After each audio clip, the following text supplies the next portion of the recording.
सारी सृष्टि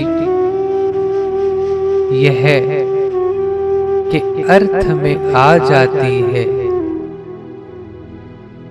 शरीर संसार रूपी सागर का एक बिंदु मात्र है। अतः शरीर रूपी बिंदु को संसार रूपी सागर की सेवा में लगा देना ही शरीर का सर्वोत्कृष्ट सदुपयोग है। कारण कि व्यक्तिगत जीवन समाज के अधिकारों का समूह मात्र है और कुछ नहीं। जब प्राणी समाज के अधिकारों को सुरक्षित रखते हुए अपने अधिकार को भूल जाता है, तब आस्तिकवाद और अध्यात्मवाद में उसका स्वतः प्रवेश हो जाता है। फिर अति सुगमता पूर्वक यह और मैं का विभाजन हो जाता है। प्राणी अधिकार लोलुपता के कारण ही यह में आबद्ध हो गया है। यदि प्राप्त विवेक के प्रकाश में प्राणी उन सभी इच्छाओं का अंत कर दे जिनमें समाज का हित और प्रसन्नता निहित न हो, तो बहुत सुगमता पूर्वक उसका मन निर्विकल्प हो जाता है। मन के निर्विकल्प होते ही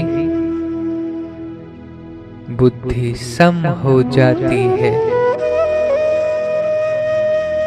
बुद्धि के सम होते ही आवश्यक शक्ति का विकास होता है। फिर प्राणी अपनी स्वाभाविक लालसा को पूरा कर कृतकृत्य हो जाता है। उसका जीवन निर्वासना, निर्वैरता, निर्भयता, समता, मुदिता आदि गुणों से परिपूर्ण हो जाता है। अथवा यूं कहो कि वह अपना निर्माण कर लेता है। इस प्रकार व्यक्ति के निर्माण से स्वतः ही सुंदर समाज का निर्माण होने लगता है। अतः अपने निरीक्षण द्वारा अपने को निर्दोष बनाना परम आवश्यक है। अपना निरीक्षण करने पर हमें यह भली भांति विदित हो जाता है कि प्राप्त शक्ति का सद्व्यय प्राणियों को स्वभाव से ही प्रिय है।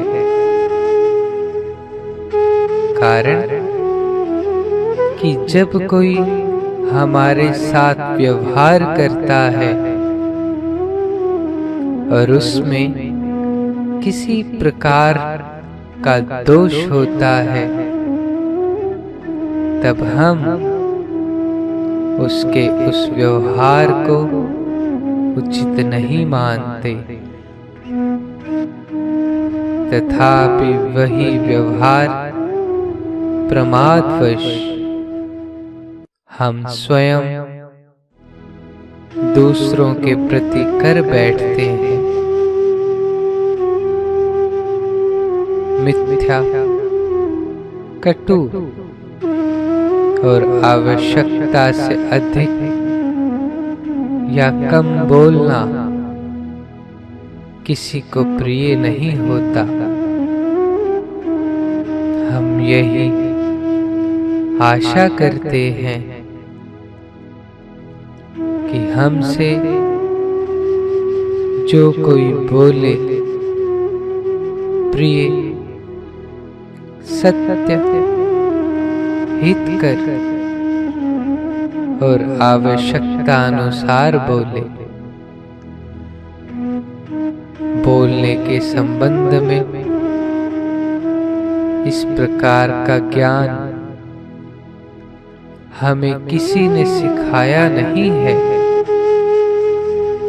यह हम में स्वयं विद्यमान है।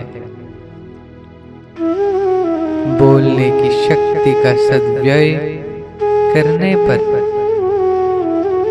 वाणी में सत्यता आ जाती है,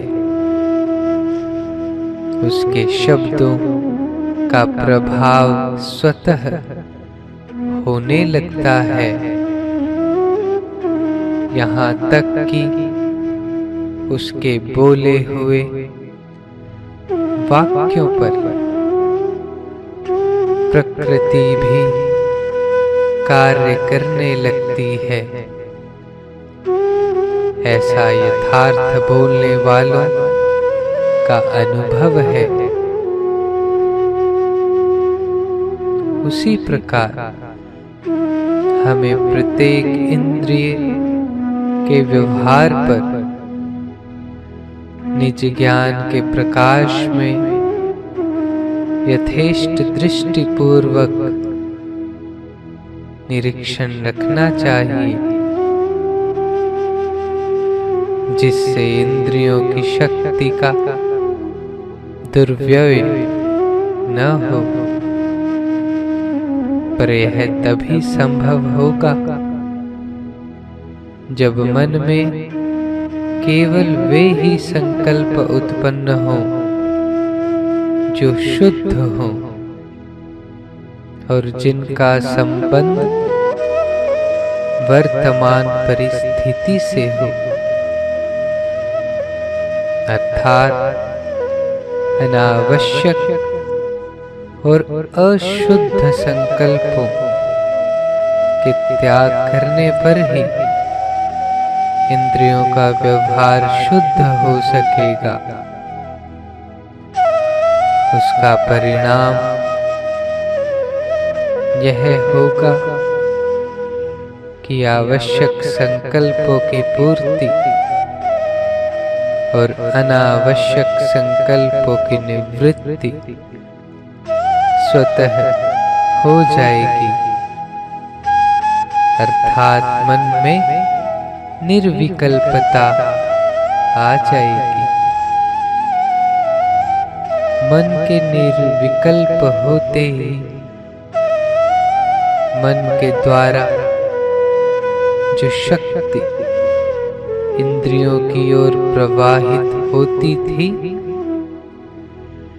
वह बुद्धि की ओर आरोहित होकर बुद्धि में विलीन हो जाएगी। फिर बुद्धि सम होकर उस अनंत ज्ञान के प्रकाश से प्रकाशित हो जाएगी,